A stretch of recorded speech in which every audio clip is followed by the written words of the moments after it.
On a cool spring evening in May of 2022, Calgary families in the quiet community of Radisson Heights were busy getting ready for bed.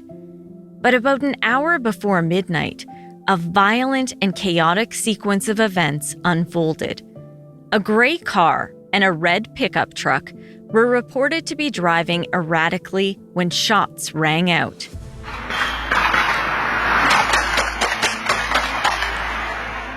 The driver of the car was hit by a bullet.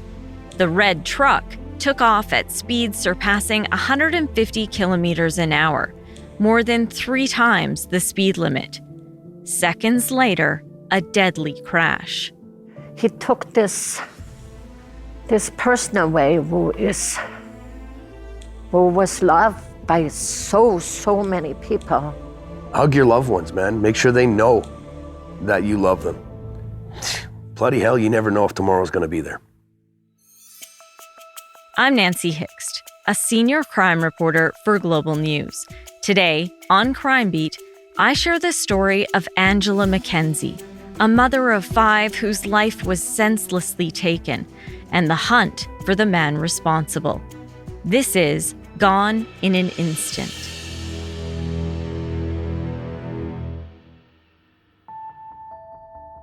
From the moment Angela Mackenzie was born, she loved unconditionally, always putting others' needs before her own. Her mother, Sylvia, said they were best friends. When Angela was she was my partner. She did everything with me. Angela's parents immigrated from Germany in the early 70s and owned and operated popular paintball and laser tag businesses in Calgary. As she grew up, she kept her parents on their toes. A handful, yeah. Yeah, she came into laser tag one time. I said, "Can you come up and help me with the laser tag?" And she said, "Yeah, right away." And she came up and she had this clean, green Kool-Aid here with still some Kool-Aid running down. Angela was in her 20s when she first met Jeff Poirier. So I was, 20 years old, and was looking through the paper and found a wanted ad for, somebody to come work. And it said for a paintball company. 20 years old, hey, why not? Let's go try it out. Showed up, and the boss man gave me an interview and, did all the normal stuff.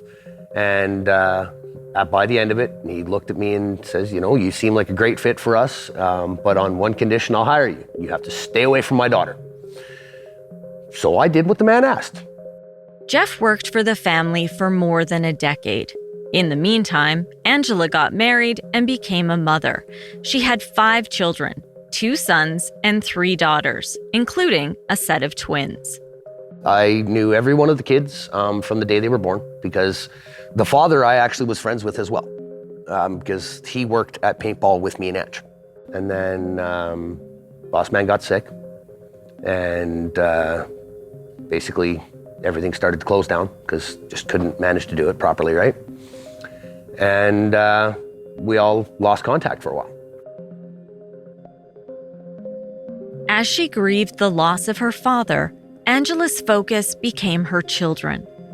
They were everything for her. She was doing great. She was a mom. She made sure everything was right. She was doing volunteers at school. She was volunteering with that school and going to this. And she had everything lined up just perfectly. Her mother, Sylvia, became affectionately known as Oma, which is German for grandmother. Oh, we talked every day, yeah. The kids would sometimes phone me up and in the afternoon and say, "Can Mom bring us up to your house today?" And I said, "Well, I get home at 5. Well, okay, we start supper." So they're in my house already starting supper before I even get home. This is how how close we were. Saturday night was our game night, We played cards, we played board games, we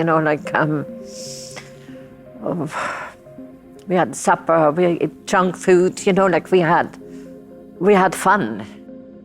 Angela became a single mother when she separated from her husband. He later passed away. She worked and volunteered at her church and the kids' school. And then Angela found love again when she reconnected with an old family friend, Jeff Poirier. I still periodically talk to Oma, Sylvia, because I do mechanics. So she'd call me if she had a car problem, and I'd go fix her car. Well, I had just fixed her car prior to, probably a week before Angie's van broke down. And she called her mom, said that, the van's broken down, what do I do? And Sylvia said, well, you're close to Jeff's house, give him a call. So that's what she did. She called me up, and as soon as, I answered the phone, I heard her voice, and she's, how are you, the basics, and then, do you know who you're talking to? And I says, of course I do. I never forget this voice, right? And I says, what's up? She told me what was wrong. I went down, seen her, and showed up, and we hadn't seen each other in, I don't know, at least 5-6 years. And as soon as I seen her, it was like nothing had changed. She was still the same person, I was still the same person, and we were just right back to where we were when we used to work together. So, and we kind of went inseparable from there. Jeff said it all happened very quickly, and soon they were engaged. That was more of a random, there was never a ring or anything, transpired. She got my initials tattooed on her ring finger. And it was just one of those things where we were talking about it one day, about where the future might lead us and so on and so forth. And I just basically, nonchalantly looked at her and says, so if I was to ask you to marry me, what would you say? And she's like, I'd say yes. I says, I'll take that as my answer. And that was pretty much how it went. There was no official down on the one knee or anything like that. It was like, all right, that's what we're doing. You're now my fiance, and we're gonna work it out and we'll figure it out and we'll get the wedding together. But Jeff and Angela never got a chance to plan their wedding.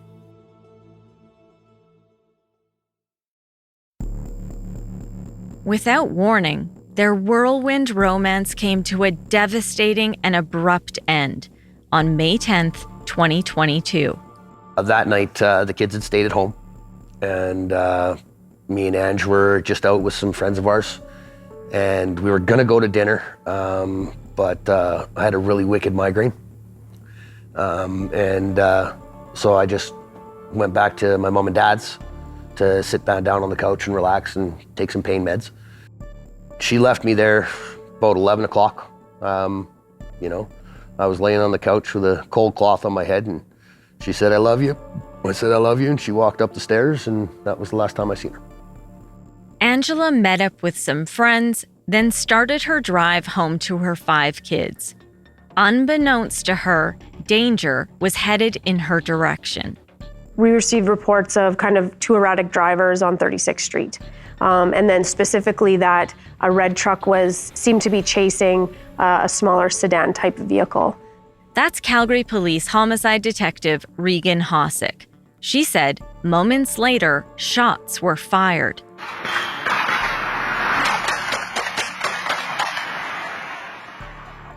Bullets pierced through the walls of nearby homes.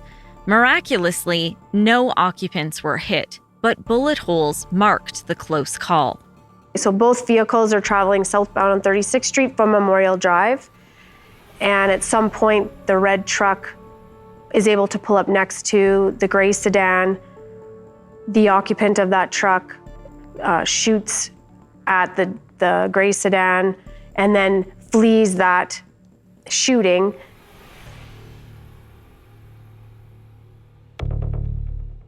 "36th Street is a main thoroughfare that runs through the east side of Calgary and passes through both industrial and residential areas of the city.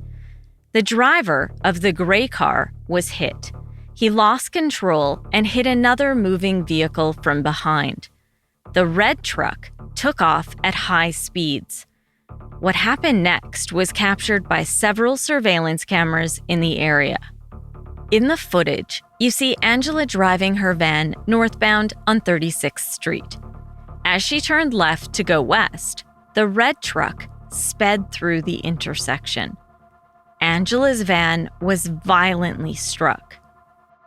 The van was hit on the passenger side and was sent reeling across to the southwest corner of the intersection onto the sidewalk. Police and EMS arrived within minutes, but it was too late. Angela Mackenzie died at the scene. Her fiancé, Jeff, was still nursing a migraine at his parents' home when he realized he hadn't heard from Angela. She always messaged me to tell me when she got home, right? Even if it was a quick 30-second, I'm home, good night, love you, whatever, right? Which was very rare that it was that short, but but yeah, I didn't get that text. She's not answering her phone. Normally she would answer her phone or send a text or whatever, right? Jeff went to look for her. He retraced Angela's route home from his parents' place. Then, about 3 kilometers away, that's when I seen all the police lights on the intersection, and I couldn't go up 17th. So I went down onto one of the back roads and then came around the circumference of the intersection. And as I was crossing 36th, a block and a half down, I noticed her van sitting in front of the bank. Found the closest officer that was standing there, and I asked him, I says, where is the woman that was driving that van? And he says, how do you know it's a woman? I says, because that's my fiance's van. I know it's a woman, where is she? And that's when he informed me that she didn't make it past the scene. I knew that I was gonna have to be the one that was gonna tell Sylvia. I couldn't let a police officer do that. So I tried to get whatever information I could. That way I could relay whatever information I was able to when I told Oma. So I was there for a bit. I think, I don't know, a couple hours maybe. And then once I'd calmed down enough, I got in my car and I drove over to Sylvia's place and I knocked on the door. And that was probably one of the hardest things I've ever had to do, other than telling the kids. That morning, Jeff and Oma Sylvia gathered Angela's 5 children on the couch to tell them what happened. From that point on, me and Oma took a crash course in co-parenting and, just started figuring out what we were gonna do and how we were gonna do it. And, and I think even still to this day, every day is different, and we don't know what each day is gonna hold, but neither one of us are giving up. And I know for a fact we're gonna do our damnedest, to give those kids what they still need and what they want.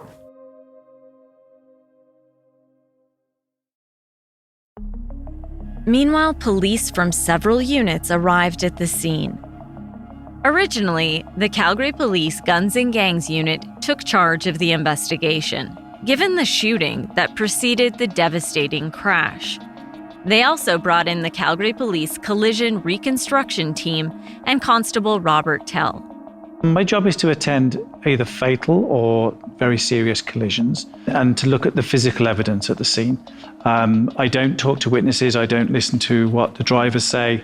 My job is purely to determine by what I can see on the roadway, what I can see on the vehicles, and any information that I can get from those vehicles as to what happened.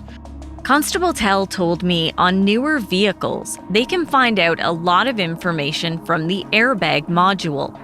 As you're driving down the road day in, day out, the airbag control module in your car is waiting for you to get involved in a crash. That's its only purpose, right? So it's constantly recording information, but it only buffers a certain amount of information. When a crash happens, it locks information from the previous 5 seconds to that deployment event.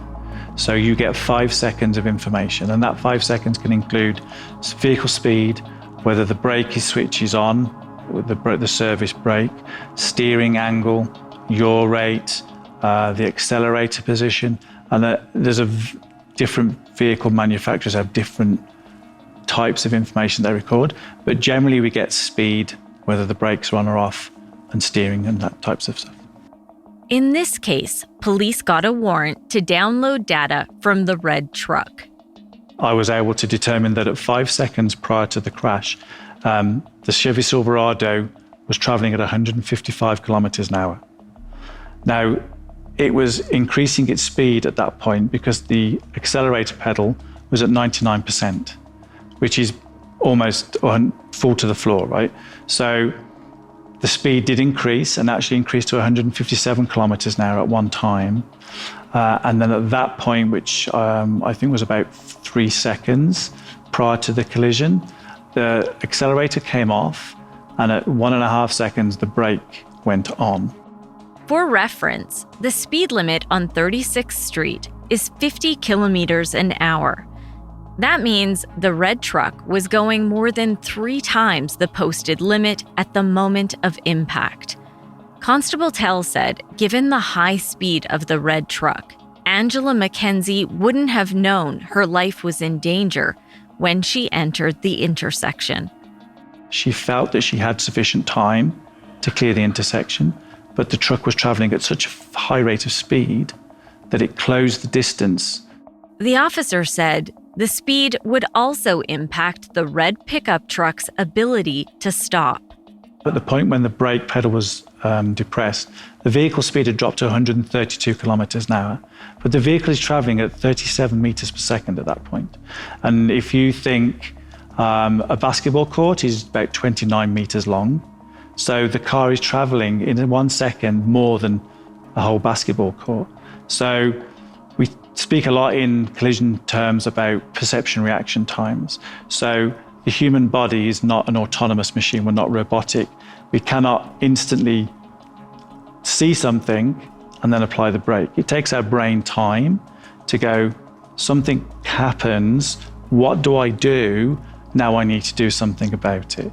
So there's what we call perception reaction time. So at 1.5 seconds prior to the impact, I can say that at that point, I believe the driver of that vehicle had perceived that there was a problem, and his decision to deal with that was to put his foot on the foot brake. But of course, at that speed, he's unable to bring that vehicle to a stop in that distance. The evidence they gathered changed the course of the investigation. Let me be very clear. The actions and behavior of these individuals led to the death of a woman we believe to be completely innocent in this matter. Angela Mackenzie's death was deemed a homicide. He took this person away who was loved by so many people. It